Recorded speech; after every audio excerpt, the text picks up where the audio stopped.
नमस्कार दोस्तों, ज्ञान होना चाहिए चैनल पर आप सभी का बहुत बहुत स्वागत है।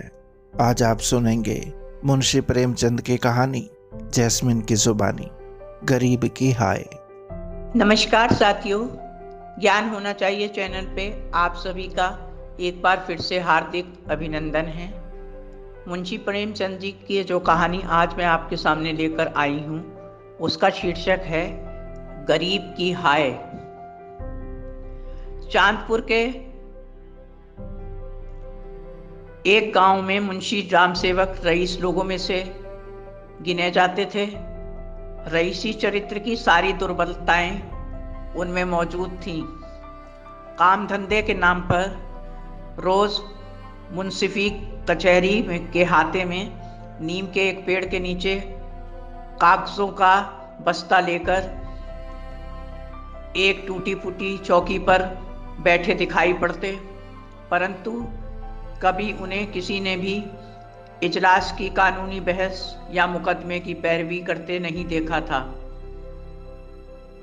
कचहरी में वो मुख्तार साहब के नाम से मशहूर थे। उनके अनुशासन का ये आलम था कि चाहे आंधी आए, पानी बरसे, ओले गिरें या कितनी भी सर्दी गर्मी हो, वो कचहरी ज़रूर जाते और उनके इस रूटीन में कोई फ़र्क ना आता। उनके बस्ते पर उन्हें देहाती लोगों के झुंड घेरे रहते और वो सब लोग मुंशी जी पर बहुत भरोसा करते। आसपास के अनाथ, विधवाएं व बूढ़े और सताए हुए लोग जो अपने कपूतों से परेशान थे, अपना अपना धन मुंशी जी के पास रखवा देते। इन सब लोगों को मुंशी जी पर अगाध विश्वास और श्रद्धा थी। इसी गांव में मूंगा नाम की एक विधवा व निसंतान ब्राह्मणी रहती थी। उसका स्वर्गीय पति ब्रह्मा की काली पलटन के अंदर हवलदार था। वो वहाँ एक लड़ाई के दौरान मारा गया। सरकार की ओर से उसके अच्छे कार्यों की वजह से मूंगा को 500 रुपये इनाम में मिले, जिसे उसने मुंशी राम सेवक के पास रखवा दिया और वक्त ज़रूरत पर थोड़ा बहुत पैसा लेकर अपना काम चलाती रहती। इसी तरह काफ़ी दिन बीतते जा रहे थे। फिर एक बार काफ़ी दिन बीतने पर मूंगा को कुछ रुपयों की ज़रूरत महसूस हुई तो मुंशी जी के पास जाकर अपने रुपये मांगे। तो मुंशी ने कहा, तुम्हारे 500 रुपये का हिसाब अब ख़त्म हो चुका है। कई साल से तुम रुपया बराबर ले जा रही हो मुझसे। तो मूंगा ने तुनक कर कहा, मेरे हिसाब में अभी आपके पास मेरे 250 रुपये बाकी हैं। तो मुंशी जी ने उसे बहुत समझाया, हिसाब किताब दिखाया, पर मूंगा न मानी। फिर बात बढ़ने पर पंचायत बैठाई गई। बात एक विधवा के रुपए पैसे की थी तो काफ़ी लोग गांव में सब बात सुनकर पंचायत में इकट्ठा हुए। फिर दोनों पक्षों ने पंचों के सम्मुख अपनी अपनी बात रखी और दलीलें भी पेश की, सबूत दिए। फिर अंत में पंचों ने फैसला राम सेवक के पक्ष में सुनाया कि वो एक ईमानदार और सम्मानीय इंसान हैं। आज तक उनकी कोई शिकायत हमारे पास नहीं आई, ये पहला मामला है। और लेन देन के मामले में उनका हिसाब किताब साफ सुथरा रहता है और उनके ऊपर अब मूंगा की कोई रकम बाकी नहीं है, इसलिए उन्हें इस मामले में बरी किया जाता है। इस फैसले से मूंगा का दिल बहुत टूट गया। दुख और दरिद्रता से उसका बुरा हाल था। अब रात दिन वो गुमसुम सी, उदास सी घर में पड़ी रहती और कभी घर के द्वार पर अकेली आकर बैठ जाती।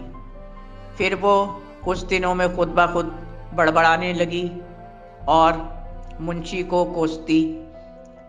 ये कोसना और अनाप शनाप बड़बड़ाना थोड़े दिनों बाद गाली गलौज में बदल गया और फिर जोर जोर से चीख चीख कर मुंशी राम सेवक को की बर्बादी के लिए हाथ उठा उठाकर ईश्वर से प्रार्थना करना उसका रोज का काम बन गया। इस तरह समय बीतता जा रहा था। मूंगा का क्रोध अब काबू से बाहर हो चुका था। मानसिक और शारीरिक संताप से भरी वो बेसहारा होकर अब दिन भर इधर उधर भटकती रहती। उसके पांव घर से बाहर निकल चुके थे। धीरे धीरे मूंगा अब पगली हो चुकी थी। दोस्तों, आप सुन रहे हैं ज्ञान होना चाहिए चैनल पर मुंशी प्रेमचंद की कहानी जैस्मिन की जुबानी, गरीब की हाय। जिस विधवा को कभी किसी ने चेहरे से नहीं देखा था और सर पे हमेशा पर्दा पड़ा रहता घूंघट का, वो अब खुले सिर, फटे कपड़े, नंगे पैर, बाल बिखरे, हाथों में एक कुल्हाड़ी लेकर सुनसान इलाकों में भटकती फिरती। अब वो अपने घर को भूल चुकी थी। घर की जगह अब शमशान, मरघट, नदी के किनारे और खंडरों में भटकती रहती। उसका डरावना रूप देखकर गांव वालों को अपना खून जमता हुआ नजर आता था और बिखरी लटें, लाल लाल क्रोध में डूबी आंखें, पागलों वाली हरकतें, सूखा निस्तेज चेहरा देखकर सबके दिल में एक दहशत बैठ गई थी। अब सब उसे देखते ही छिप जाते। गांव की स्त्रियां उसको देखते ही अपने बालकों को घर के अंदर खींचकर किवाड़ बंद कर लेती। पुरुष उससे सामना होने पर इधर उधर हो जाते। बच्चे चीख कर भागते। बस मुंशी राम सेवक का लड़का राम गुलाब, जो कि बहुत निर्दयी था, उसको अपने कुत्तों के साथ लेकर दौड़ाता और तालियां बजा बजा कर जोर जोर से हंसता। बेचारी मूंगा गांव के बाहर जाकर राम सेवक के हड्डी, मांस, चमड़ा, आंखें, कलेजा आदि खाने, मसलने, नोचने और खसोटने की इच्छा जाहिर करके जोर जोर से चिल्लाती और राम सेवक के घर की तरफ देखकर उसका लहू पीने की हाक लगाती और भयानक आवाज में अट्टहास करती। मूंगा के इस अट्टहास से जोर जोर से सबके दिल दहल जाते और रात के नीरव सन्नाटे में मूंगा की गरजती आवाज सुनकर और ठट्टा मारकर हंसने से सब गांव वालों की रूह फना हो जाती। मूंगा आसुरिक उदंडता, पाशविक उग्रता से भरपूर होकर लोगों के सामने जब तांडव करती तो लोगों को अपना खून ठंडा होता महसूस होता। अब राम सेवक यूं तो एक दिलेर इंसान थे, पर मूंगा के डरावने शब्दों और व्यवहार से वो सहम जाते। लोग समझ न पाते कि इस स्थिति से कैसे उबरा जाए और अब आगे क्या किया जाए। दिन बीतते जा रहे थे। मूंगा का पागलपन चरम सीमा पर था। अब वो पत्थर भी चलाने लगी थी। होशो हवास खोकर अपने को पहचान न पाई कि मैं कौन हूँ। उसको भले बुरे का ज्ञान समाप्त हो चुका था। बस याद था तो इतना ही कि अपने रुपए और मुंशी राम सेवक की बेईमानी वो ना भूल सकी थी और हमेशा उसको कोसती रहती। अपने आप से वो अब अनजान हो चुकी थी। मौसम के हर प्रभाव से वो बेखबर थी। प्रतिशोध की आग और बढ़ते पागलपन की वजह से उसको दिन प्रतिदिन तबाही की राह पर चलना पड़ रहा था। एक दिन आधी रात का समय था। मुंशी राम सेवक नित्य प्रति नियम के अनुसार चिंताओं से मुक्त रहने के लिए शराब के 2-4 पैक पीकर सो चुके थे। तभी रात के मध्याह्न गहन सन्नाटे को चीरती हुई उसके द्वार पर मूंगा की भयंकर डरावनी आवाज सुनाई दी। वो बोल रही थी, राम सेवक, मैं तेरा खून पीने आई हूं, दरवाजा खोल। और फिर खिलखिलाकर हंसने लगी। ये भयंकर ठहाका और हाँक सुनकर मुंशी का नशा हिरन हो गया। कांपते हुए डर से उठ बैठे, कलेजा मुंह को आ गया। दोस्तों, ज्ञान होना चाहिए चैनल पर आप सुन रहे हैं जैस्मिन की जुबानी मुंशी प्रेमचंद की कहानी गरीब की हाय।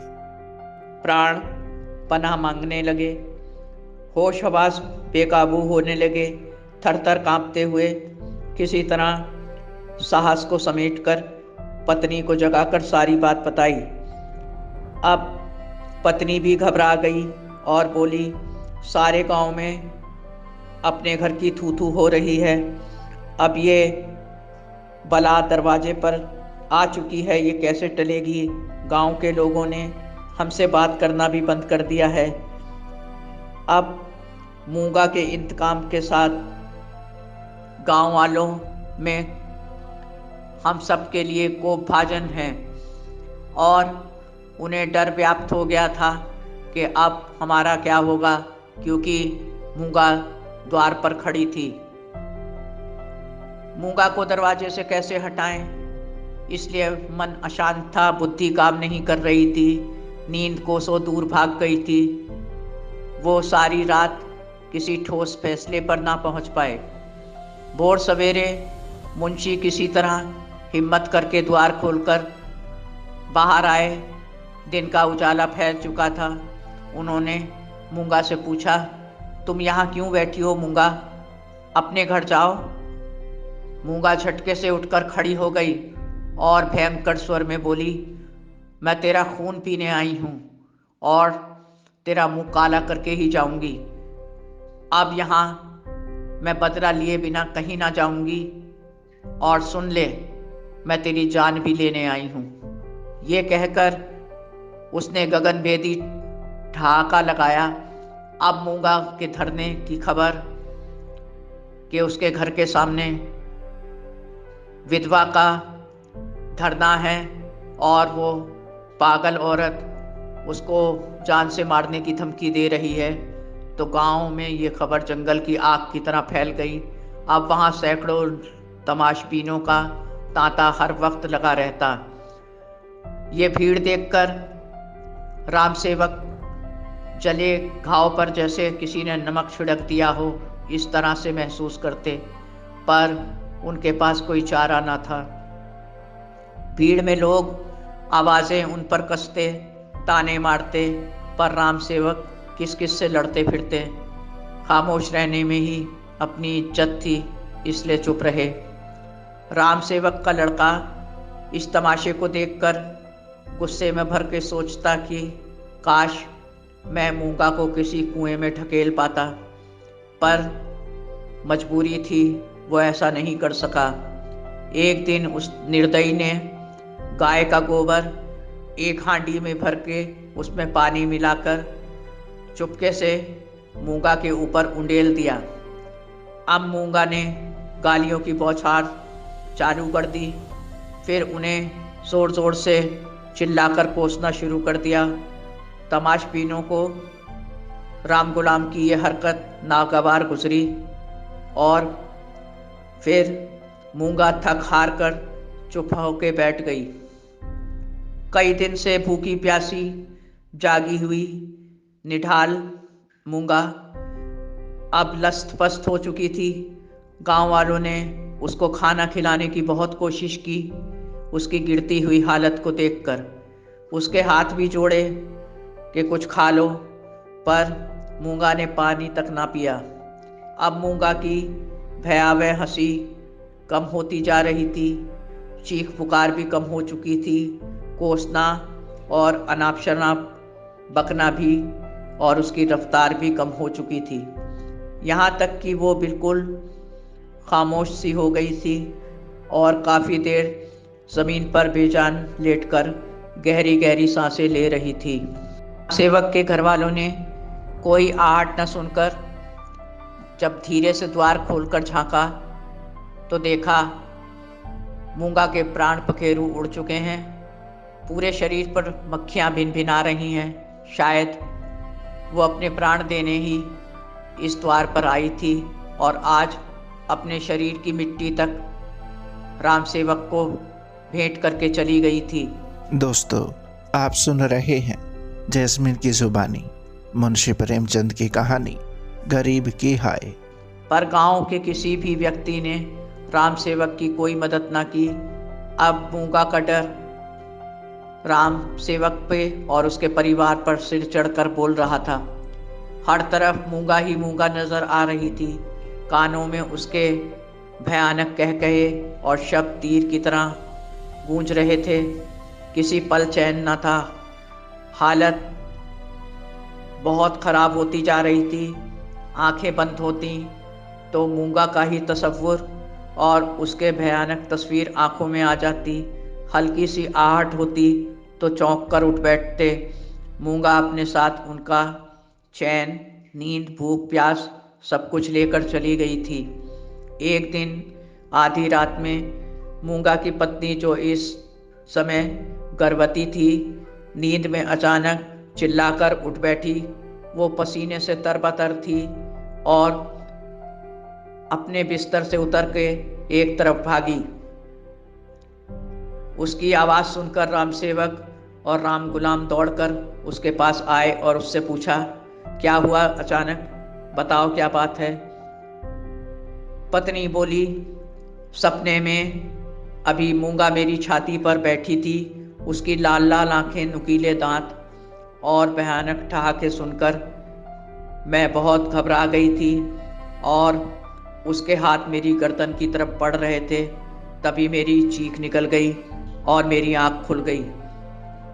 अब सचमुच में राम सेवक की पत्नी की हालत खराब होने लगी। तेज ज्वर ने उसको पकड़ लिया। सारा बदन भट्टी के समान जलने लगा। बहुत उपचार के बाद भी कोई फायदा ना हो रहा था, बल्कि बुखार बढ़ता ही जा रहा था। बाप बेटे चिंता से उसके पास बैठे थे। उनका कोई भी प्रयास काम नहीं आ रहा था। अब उनकी घबराहट डर में बदलने लगी। दोनों के दिल डूब रहे थे। अब रात गहराने लगी और राम सेवक की पत्नी भी संसार से रात के मध्याह्न में विदा हो गई। उसके मरने के बाद दोनों कातर सुर में विलाप करने लगे। सवेरे गांव वालों को जब सारी बात पता चली तो इसके बावजूद भी किसी ने अंतिम संस्कार करने के लिए कोई मदद न की, ना ही कोई शोक व्यक्त किया। राम सेवक ने घर घर जाकर सबके हाथ पैर जोड़े और मदद मांगी और क्षमा मांगी, पर गांव वालों का मन न पिघला। घर में लाश पड़ी थी पर कोई रास्ता न देख दूसरे दिन राम सेवक एक ठेला गाड़ी ले आए और पत्नी के शव को उस पर लाद कर बाप बेटे दोनों गंगा की तरफ चले। दोनों अकेले रोते रोते विलाप करते जा रहे थे। दोनों बेहाल थे पर किसी को उन पर रहम न आया। मूंगा ने राम सेवक की पत्नी से प्रतिशोध लेकर उनका पिंड न छोड़ा। गांव वाले अब राम गुलाम और राम सेवक के हाथ का पानी भी पीना हराम समझते थे।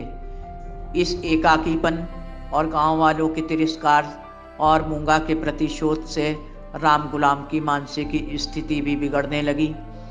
कभी कभी अपने हाथों से खुद अपने ही खेत उजाड़ देता, कभी घर में ही आग लगा देता और राम सेवक भी काफ़ी पहले इन बातों से त्रस्त होकर घर छोड़कर कहीं जा चुका था। एक दिन गांव के बाहर एक पेड़ के नीचे एक साधु लंबी जटाओं, भभूत लगाए, हाथ में कमंडल लिए, धूनी रमाए हुए, हूबहू राम सेवक के चेहरे से मिलता जुलता था, वो बैठा गांव वालों को दिखाई दिया। गांव वाले समझ गए कि ये कौन है। अब गांव वालों एक बेबस, बेसहारा और गरीब की हाय को प्रत्यक्ष देख रहे थे और राम सेवक और राम गुलाम और उसकी पत्नी की बर्बादी भी।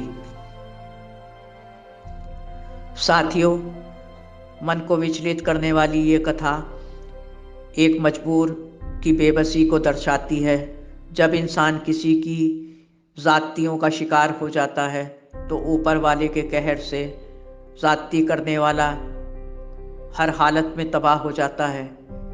किसी की भी अमानत में खयानत करना बहुत बड़ा गुनाह है, इसलिए किसी की किसी चीज़ पर हमें अपना ईमान नहीं खराब करना चाहिए और उसकी अमानत की हिफाजत बहुत सचेत होकर करनी चाहिए। साथियों, अगर आपको मेरी कहानी अच्छी लगी हो तो प्लीज़ इसे लाइक करें और शेयर करें। ईश्वर से हाथ जोड़कर मेरी प्रार्थना है कि हम सबको एक अच्छा, ईमानदार और दयालु हृदय प्रदान करें। सच की राह पर चलकर हम हमेशा सबके प्रति एक अच्छा इंसान होने का प्रमाण दें। यही हमारी सज्जनता है और यही सच्ची इबादत। साथियों, अब मैं अगली कहानी तक के लिए आपसे इजाज़त चाहती हूँ। बहुत जल्दी मुलाकात होगी। आप सबका जीवन मंगलमय हो। आपकी अपनी जैस्मीन। धन्यवाद। नमस्कार। आप सुन रहे थे जैस्मिन की जुबानी मुंशी प्रेमचंद की कहानी गरीब की हाय। दोस्तों, आशा करता हूँ कि ये कहानी आपको पसंद आई होगी। वीडियो को लाइक और चैनल को सब्सक्राइब ज़रूर करें। धन्यवाद। आपका अपना संसार। नमस्कार।